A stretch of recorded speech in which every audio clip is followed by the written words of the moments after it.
Mais uma vez, irmãos, a paz do Senhor, amém?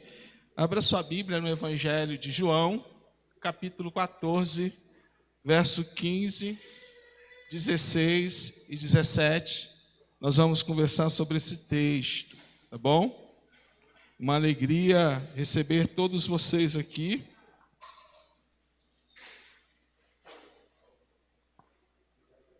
Muito bom receber todos os irmãos, né? Amigos que estão nos visitando também.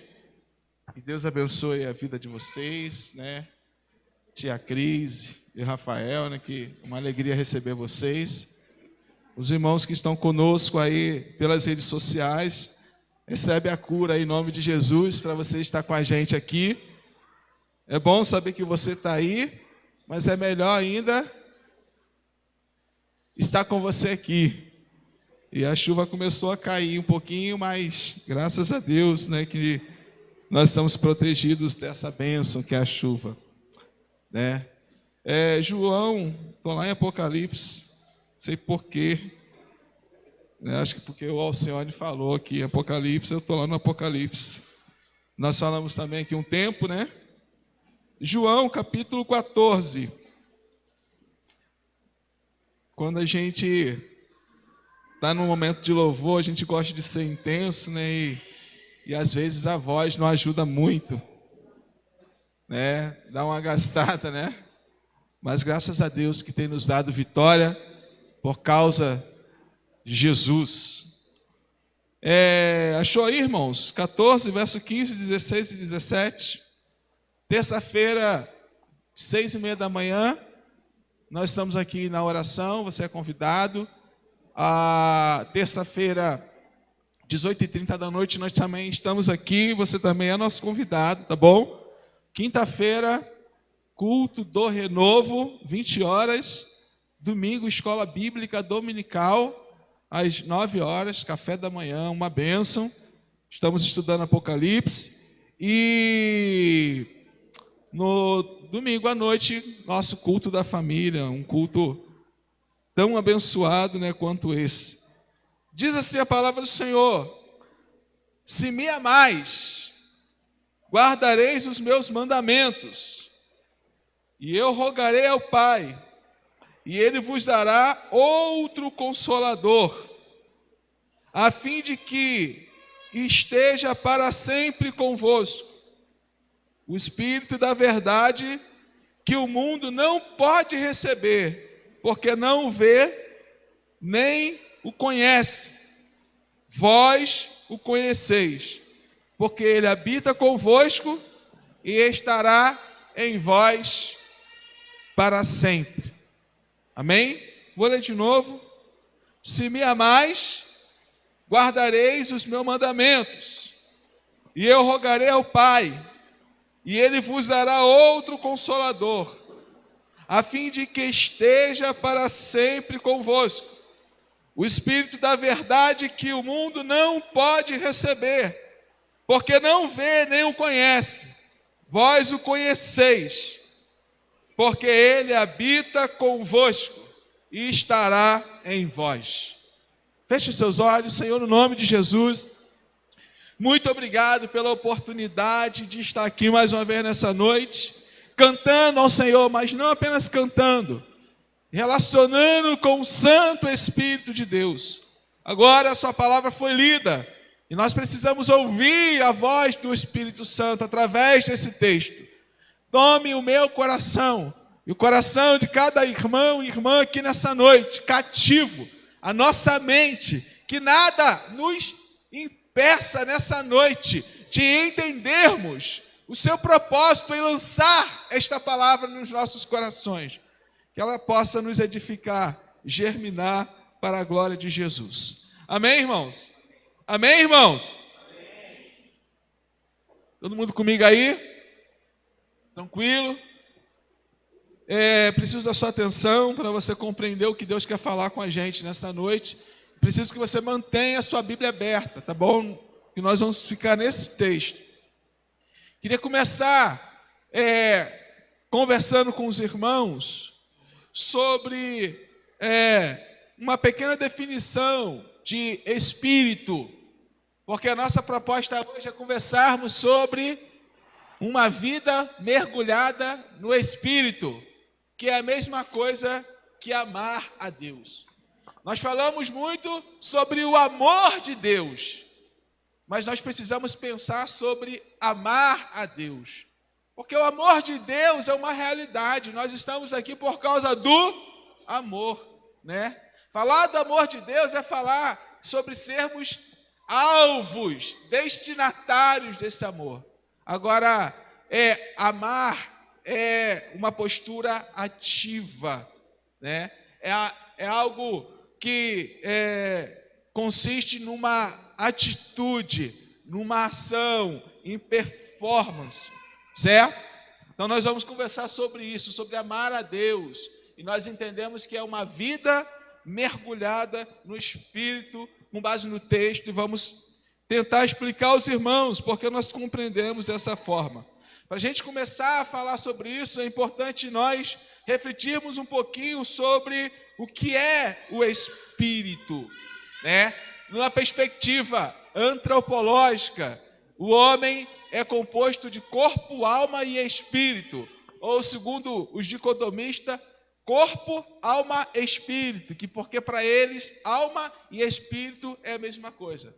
O fato é que as duas linhas de pensamento concordam que a estrutura do homem está vinculado com o espírito. O espírito é o princípio vital pelo qual o corpo é animado. O que é a morte? Morte significa separação do espírito para o corpo. A Bíblia diz que após a morte, o corpo volta para o pó e o espírito para Deus, que o deu. Então, o espírito é esse princípio vital, é aquilo que não é matéria, que não é estrutura. Tem a ver com a alma, ou com o centro das volições, das emoções, o centro da vontade. Na discussão da física sobre aquilo que é concreto e abstrato, o espírito é o abstrato. É aquilo que você não vê, mas é o que fundamenta toda a estrutura humana, né? O espírito está vinculado a esse poder que gera no homem de sentir, de pensar e de decidir, né? Existe o espírito do homem que leva o homem a todas essas performances das quais falamos aqui, mas existe também o Espírito de Deus, que também não tem nada a ver com estrutura. O Espírito de Deus, que ninguém consegue ver, mas que consegue sentir, que consegue escutar. E esse Espírito é poderoso, né, para fazer, para agir, para mover. Então existe o Espírito do homem e existe o Espírito de Deus. E a dinâmica da relação com Deus é estritamente, absolutamente espiritual. Deus não se relaciona com o homem do ponto de vista biológico, com estrutura. Ele se relaciona com o homem espiritual. Ele se relaciona com aquilo que é espiritual no ser. E é bom compreendermos isso, porque nós vinculamos muito a nossa relação com Deus com a estrutura, em todos os aspectos, né? Nós nos preocupamos demais, enquanto religiosos, enquanto crentes, com a estrutura, com o corpo, com a construção, né? Enfim. E nos preocupamos pouco com aquilo que de fato é fundamental, porque Deus é Espírito, né? E a nossa relação com Ele se dá no ambiente espiritual. Com os olhos humanos, eu olho para vocês e vejo corpos, pessoas bem vestidas, perfumadas, cheirosas. Há um texto em que o profeta fala para Deus, né, sobre a possibilidade dele abrir por um pouquinho do tempo os olhos do seu moço para que ele visse o ambiente espiritual que ele estava rodeado, né?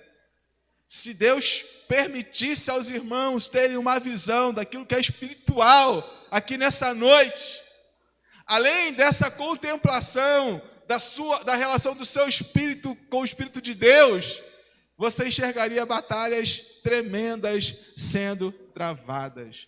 Porque a Bíblia diz que ao nosso derredor o diabo está bramando como leão, buscando a quem possa tragar, caçando brechas. Mas ao nosso redor está acampado o anjo do Senhor. Ele acampa ao lado daquele que ama e teme a Ele. Então a nossa relação com Deus, ela é estritamente espiritual. O vínculo não é o Marcelo moreno de óculos vestido, mas é o espírito do Marcelo. Conversamos semana passada, inclusive, sobre a igreja de Laodiceia. As pessoas olhavam para a estrutura, a fama dela era de rica, né? Ela tinha uma fama boa, mas Deus, que olha o espírito da igreja, viu e disse que, na verdade, a sua fama é de vivo, mas vocês estão mortos. A sua fama é de ser rico, mas você é pobre, segue nu. Mostrando para nós qual é a perspectiva de Deus para a nossa vida e na relação. Dita essas coisas, chama a atenção sua para o texto de novo. Capítulo 14, agora a partir do verso 1, porque Jesus reúne os seus discípulos e começa a falar sobre o destino dele, do Filho de Deus e de todos os crentes.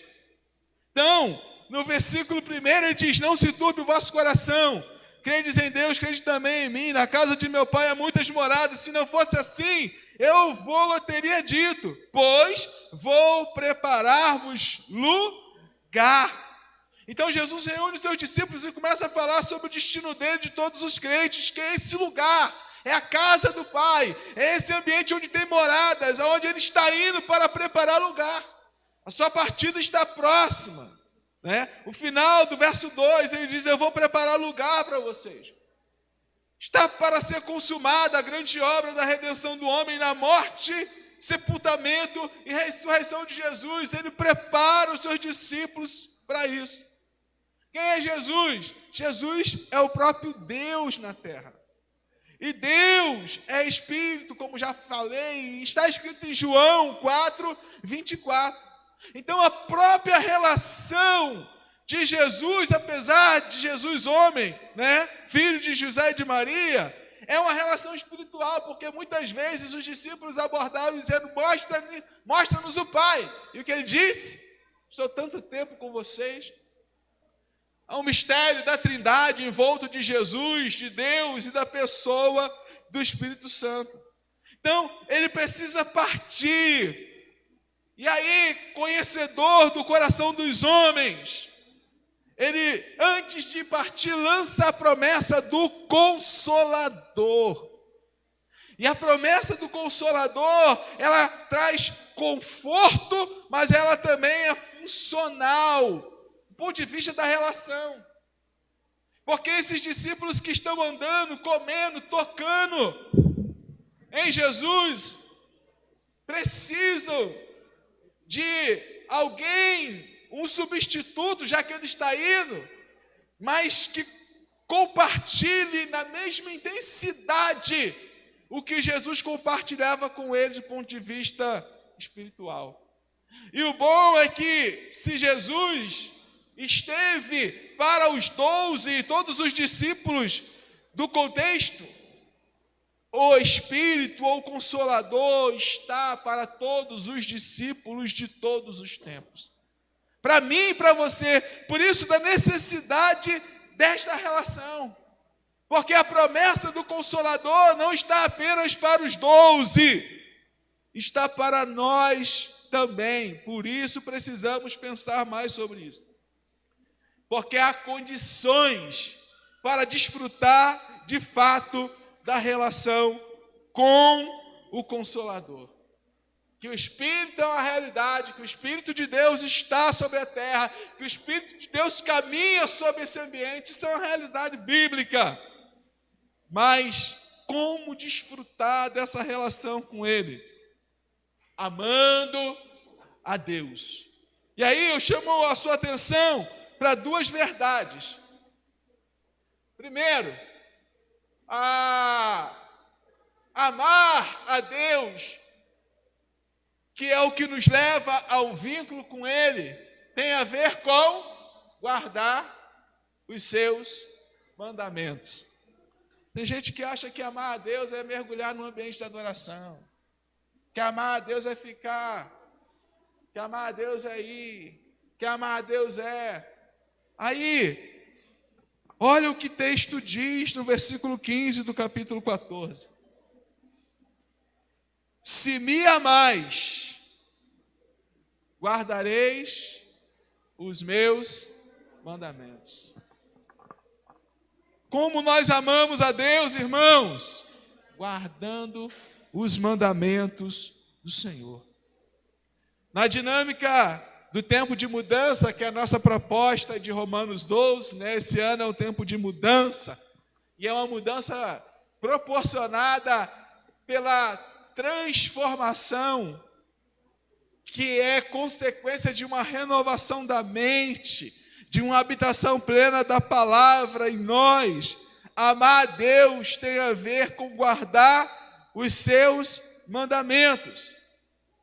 Uma observação, irmãos: a espiritualidade ou a relação com Deus, chamo sua atenção de novo para essa verdade, não se dá no corpo. Essa estrutura não tem valor nesse sentido, tá? Então pense sempre nessa dimensão espiritual. Os mandamentos dele revelam as vontades mais profundas do Espírito. Guardar os mandamentos tem a ver com compreender qual é a boa, perfeita e agradável vontade dele para a nossa vida. Fazendo um link de novo com Romanos 12. Né? Transformai-vos pela renovação da vossa mente, que a palavra habite em vocês, para que então vocês desfrutem da boa, perfeita e agradável vontade de Deus. Guardar os mandamentos tem a ver com compreender a vontade de Deus. Não só isso, guardar os mandamentos tem a ver com ter uma revelação do caráter de Deus. Guardar os mandamentos tem a ver com ter uma revelação da essência de Deus, do próprio Deus. Guardar os mandamentos tem a ver com amar a Deus. Porque João, no capítulo 1, no versículo 1, está escrito que no princípio era o Verbo, irmãos. Logos. O Verbo estava com Deus. O Verbo era Deus. Se você ama o Verbo, você ama a Deus. Versículo 14. E o Verbo se fez carne. De quem João está falando? De Jesus. E habitou entre nós cheio de graça. Amar os mandamentos é igual a amar a Jesus. Entende? Então, amar a Deus tem a ver com guardar os mandamentos. E aí eu repito, os mandamentos revelam as vontades mais profundas do Espírito, revelam o caráter de Deus, revelam a essência do próprio Deus. Guardar os mandamentos é igual a amar a Deus. Não tem como você ser apaixonado, louco, desesperado por Jesus, se você não tem uma revelação bíblica de quem Ele é. Cuidado para você não se apaixonar pelo Genésio, pelo Jesus dos homens, pelo Jesus que os homens apresentam. Houve muito Jesus nos tempos de Jesus, mas apenas Jesus era Jesus, o Filho do Deus vivo. E o que nos revela quem é de fato Jesus, inclusive nos nossos dias, continua sendo a palavra do Senhor. O amante de Deus é amante da palavra. Se 2022 é um tempo de mudanças, é tempo de transformações através da renovação da mente, é um tempo em que seremos influenciados e conduzidos e mudados por Deus. Só tem um jeito de isso ser verdade na nossa vida. Como pastor, nós precisamos amar a Deus através das Escrituras. Nós precisamos nos encher da palavra. Não só cantar, não só frequentar, não só trabalhar, não só servir. É necessário navegarmos no oceano do Espírito. Tem gente que acha que navegar no oceano do Espírito é ficar naquele zen, naquela vibe. Quando você entra aqui dentro, você está navegando no oceano do Espírito. Coisas tremendas lhes são reveladas.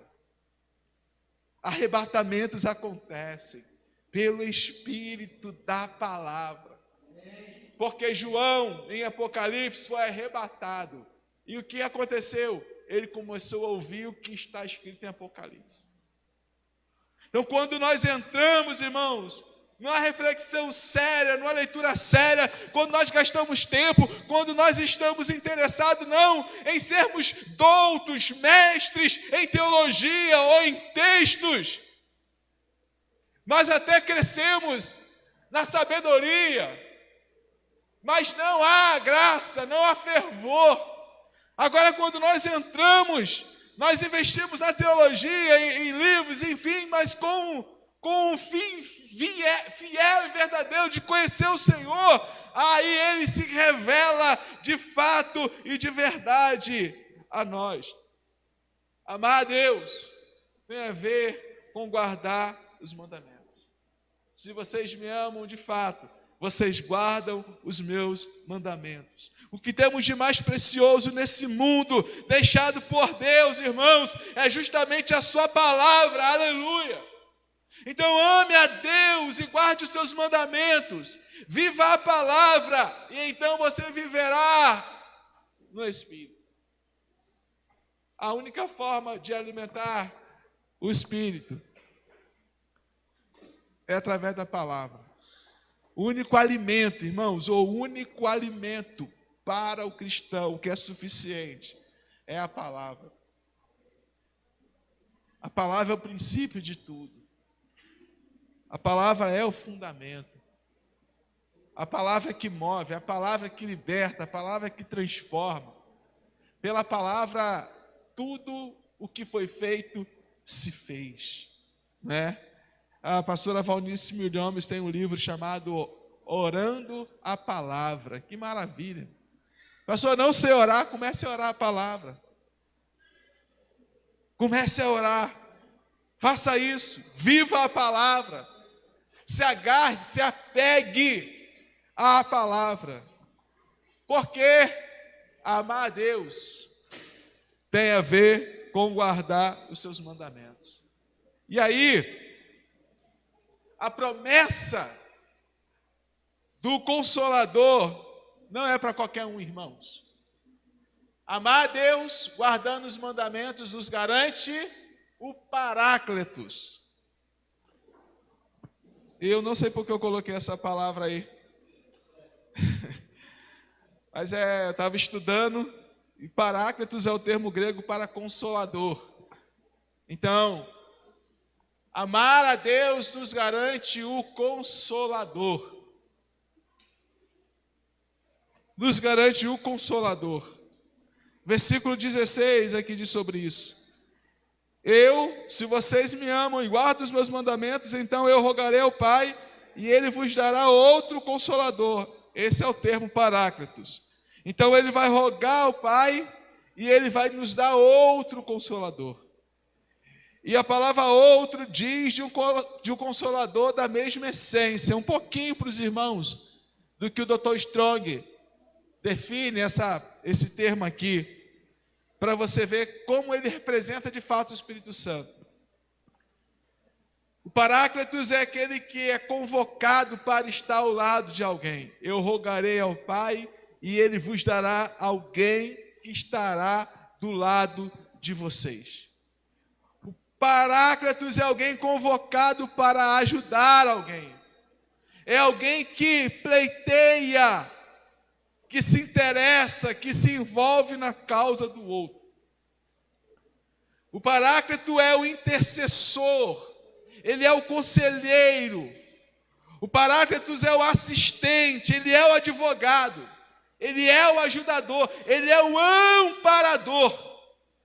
E o Strong termina a definição dizendo que o Paráclito é alguém que presta socorro. Ele nos dará o Paráclitos ou o Consolador.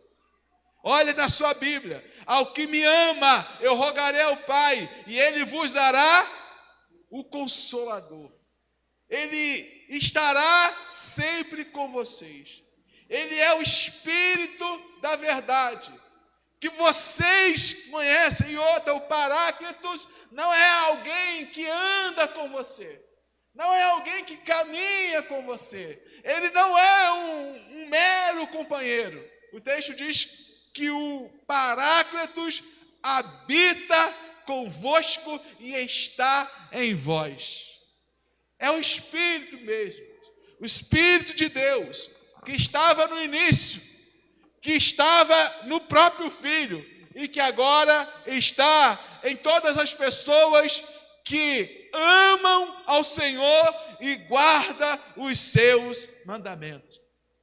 Este é o Consolador, da mesma essência de Jesus e de Deus. É o prometido aos discípulos do contexto do texto, mas é o prometido aos discípulos de todos os tempos, inclusive a mim e a você, que somos discípulos dele. Aleluia!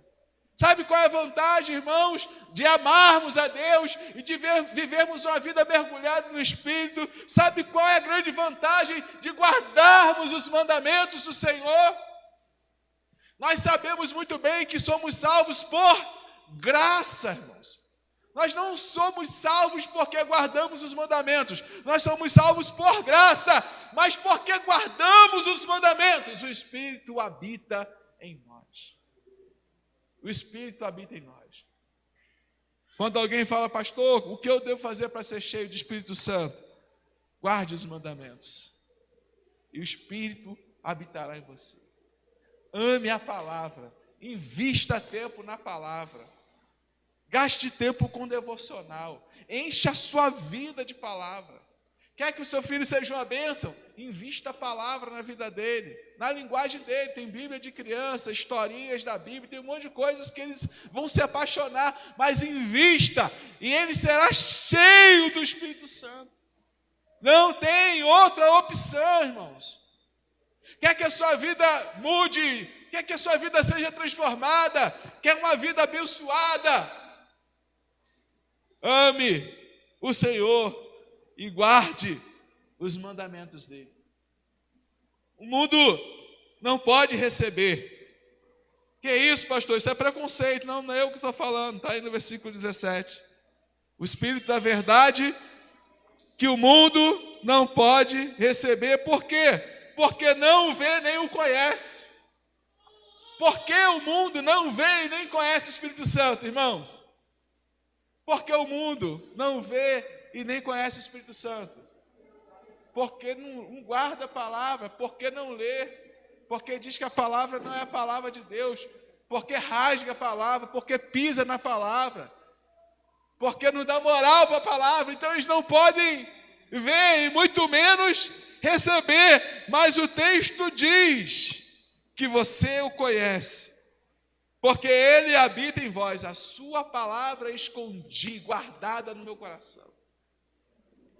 Paulo diz que a palavra habite em vocês. Então a única maneira de vê-lo é através das Escrituras, irmãos, porque hoje à tarde mesmo eu estava lendo esse texto, e o Senhor falava no meu coração, e o Senhor me mostrava um monte de coisas, né? Não coisas para me compartilhar com a igreja, mas coisas que alimentam o meu espírito, né? Porque a gente tem que parar com essa mania de que tudo que Deus nos mostra no texto a gente tem que compartilhar. Tem coisas que é uma necessidade da nossa alma, do nosso próprio espírito. né? Tem coisas que você vai ler, Deus vai falar um negócio tão forte com você, e você às vezes vai compartilhar com alguém, o cara vai falar, esse cara está ficando doido, o texto não diz nada disso, né? Mas Deus não queria falar com ele, Deus queria falar com você, e a revelação dele para você seria suficiente mesmo. Santo Agostinho pegou o texto de Romanos, capítulo 9, 10 e 11, num momento de perversidade, de depravação. Se você olhar a história dele, você vai ver que ele era um homem que flertava com várias religiões para tentar saciar a sede que ele tinha do sagrado. Era um homem que tinha, que era frequente em prostíbulos. Até que um dia ele teve um sonho com uma menina na beira da praia, que dava um livro para ele.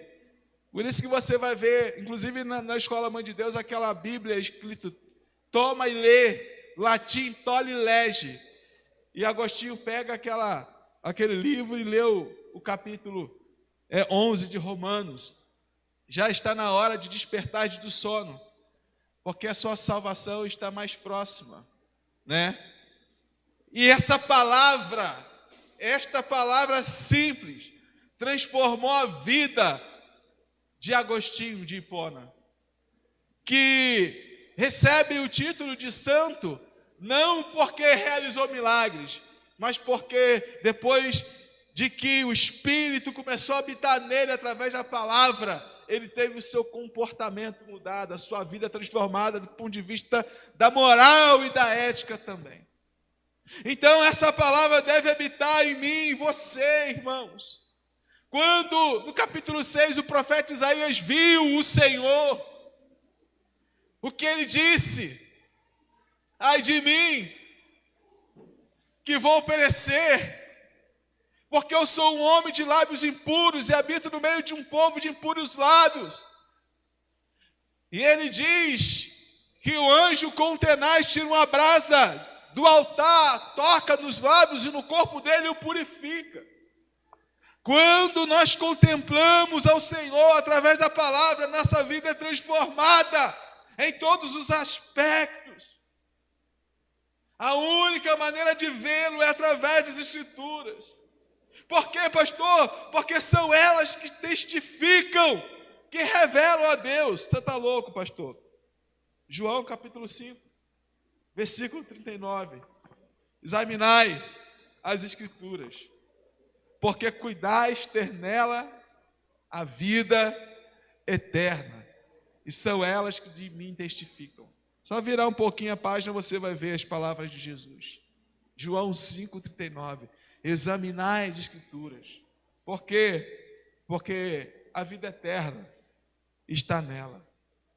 Então, se você o ama de verdade, se os mandamentos ou a Bíblia não é para você apenas um livro de regras, porque a Bíblia não é um livro de regras. A Bíblia é um livro que nos revela um Deus poderoso, maravilhoso, que por amor enviou o seu Filho para morrer no nosso lugar. Se você não tem a Bíblia apenas como um livro de regras, e sim a porta de entrada para o coração de Deus, então o Consolador virá sobre a sua vida também, aleluia. E Ele estará ao seu lado, Ele será o seu ajudador, Ele estará em você. Ele será aquele que lutará as suas lutas, que te defenderá. Ele será o teu intercessor, que mesmo quando tu estiver fraco, Ele intercederá por você com gemidos inexprimíveis. Ele será o teu conselheiro, o teu amparo, o teu socorro, bem presente na hora das tribulações. Aleluia!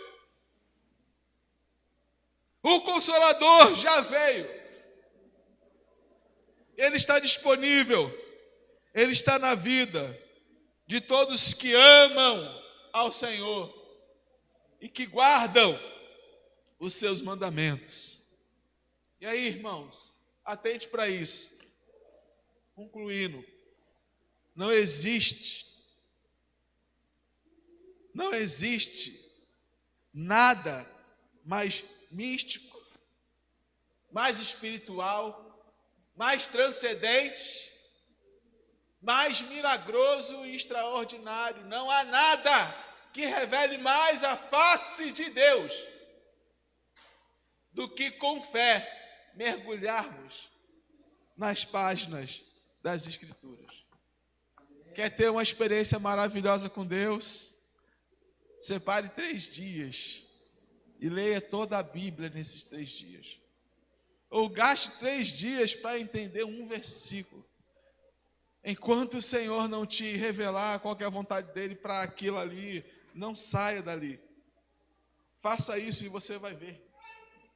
Que coisa extraordinária, né? Que coisa extraordinária. Enquanto nós buscamos a Deus num canto e no outro, Deus está pertinho de nós, do nosso lado, do nosso coração, totalmente disponível a todo aquele que o buscar. Que o Senhor, meu irmão, nos abençoe nessa noite e que eu e você possamos aprender mais sobre isso. Porque é fato que Ele nos ama. É fato. Mas e eu amo a Deus? Qual que é o meu vínculo com Ele? Qual que é o seu vínculo com Deus, irmãos? Qual que é o seu vínculo com o Senhor? Qual é o seu vínculo com o Senhor? Eu não estou falando de vir à igreja, pelo amor de Deus. Já falei aqui, alguns irmãos sabem disso, que isso aqui é um ambiente para a gente compartilhar as experiências que nós temos com esse Deus durante a semana.